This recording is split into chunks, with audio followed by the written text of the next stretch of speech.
asked again. She looked at him with disappointment. The guy narrowed his eyes and said goodbye. The door slammed shut. The butler bowed and said that the second lady had arrived. The hero replied that he wanted to meet her, Madam Customer, or rather just Madam. Xavier looked at her suspiciously when she said that she was ready to marry him.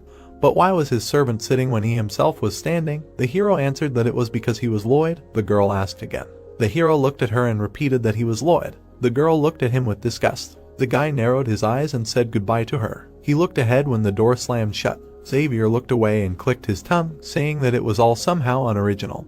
He apologized and said that he understood the state of affairs too well. The hero closed his eyes when the butler said that the third lady had arrived. He said that it was too early to meet the lady buyer, or rather just the lady. He opened his eyes. His pupils were judging. In front of him stood a girl. He thought that she seemed familiar among the illustration of the Knight of the Blood Gland. The girl took the skirt in her hands. She bowed and said that she was the eldest daughter of the Count of Namaran, Siluria Namaran. The hero frowned and thought that she would become the main character since she was Xavier's lover. He thought that she sacrificed herself in the novel to save the people of Namaran.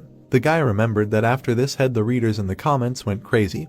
They thought it was too cruel. They did not understand why everyone Xavier loved died. Many paid attention to this novel because the main character was always sad and lonely, not like the hero of other novels. The brunette smiled and said that she knew that it would be rude on her part, but she still came since her father did not leave her alone. He looks much better than she heard. Lloyd looked at her with an empty look and said that it was he, Lloyd, and not the one behind him. Siluria smiled nervously and asked if she had not been talking to him, and the man behind him was the newly minted sword master, Mr. Ezra.